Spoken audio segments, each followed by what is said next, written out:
What's up, y'all? Welcome back to my channel. So in the first part of this video, I wanted to do an unboxing type of deal with my Afro Kiki bulk hair. I get the 5 packs for my Microloc extensions, and I've been getting a lot of comments and questions about how do you prep the hair, how do you separate the hair is difficult. I've seen all these things, so I wanted to go through this process with y'all just so you can have a reference to look back to when you, or if you want to start this project on your own.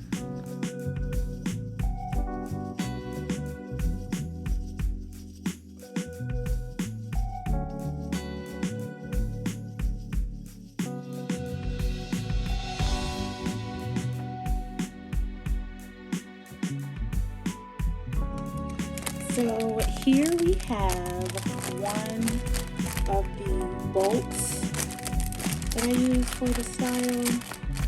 I'm going to open it and see what it looks like on the inside.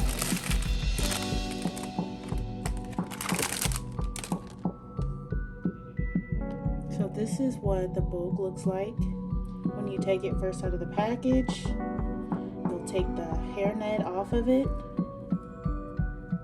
Set that to the side, and here you have the bulk. So normally what I do is I'll take it and I'll find where it naturally separates, like here and here, and sometimes I separate further, but I only do where it naturally separates. So this one will probably separate again, but it doesn't look like it would be that simple. This one too. I'm not gonna agitate the curl pattern too much. I'm just doing it just so you can see the actual texture of the hair. So we stretch it out a little bit, maybe so you can see. When you stretch it out, you can see the curls and the texture. And yes, this is again 100% human hair. It says it right here on the label as well.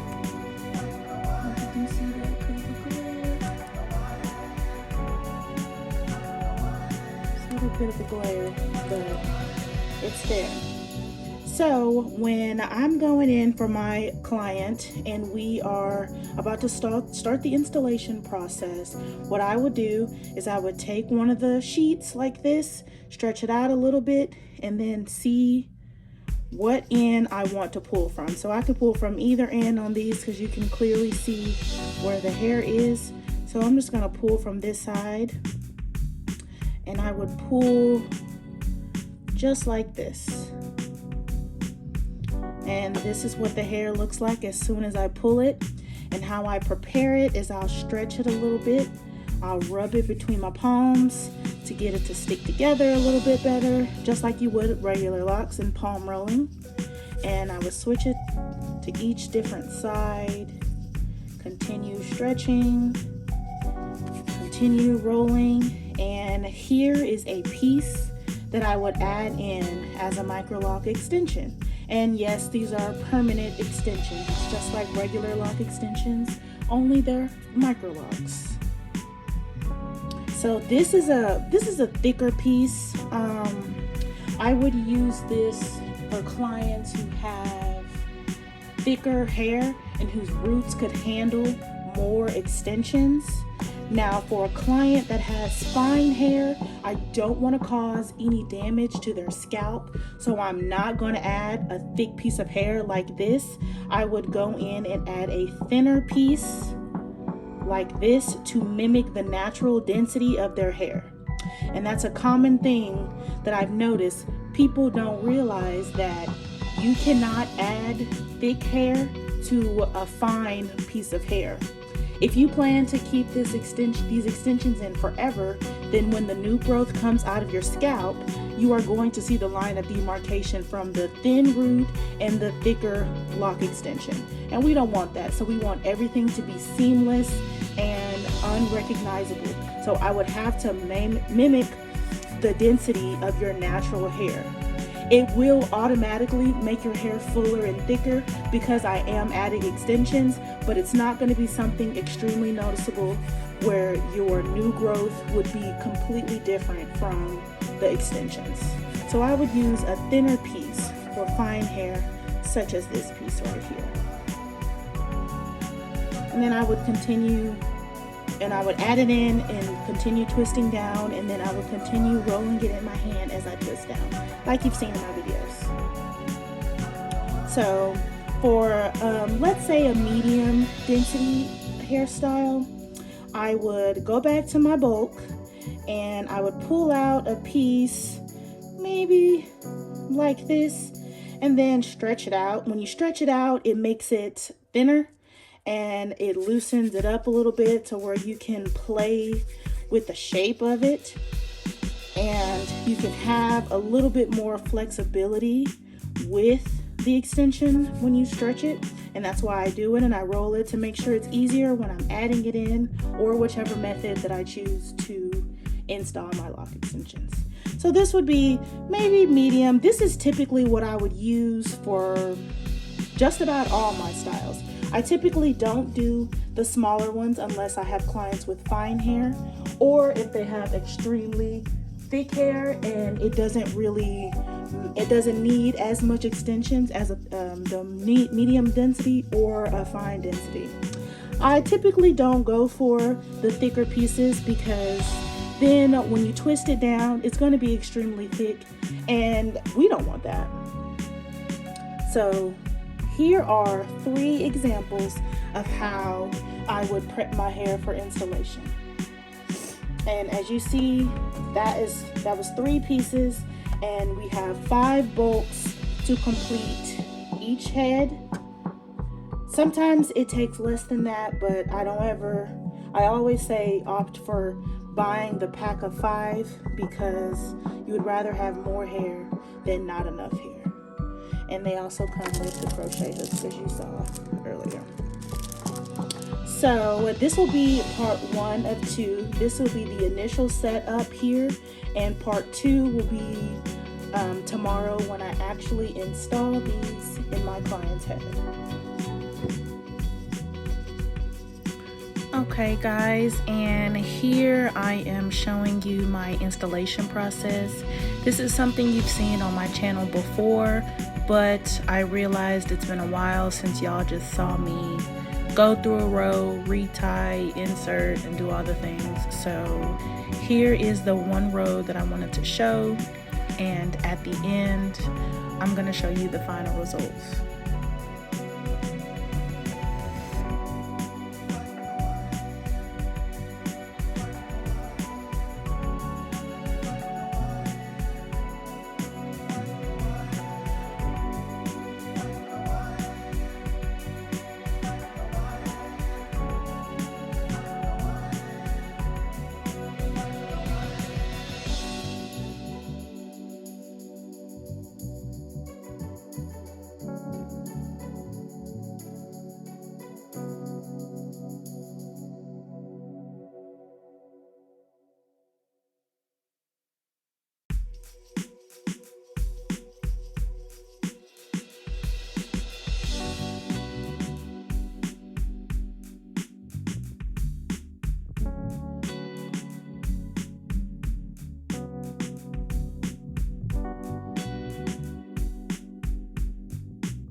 And here is the final result. This style took a very long time. I don't even want to get into that. But can we get into these parts? Can we get into the neatness? Mel gonna hit every time, I promise. But as always, thank you guys for watching, and please like, comment, and subscribe for more content. Peace. All right.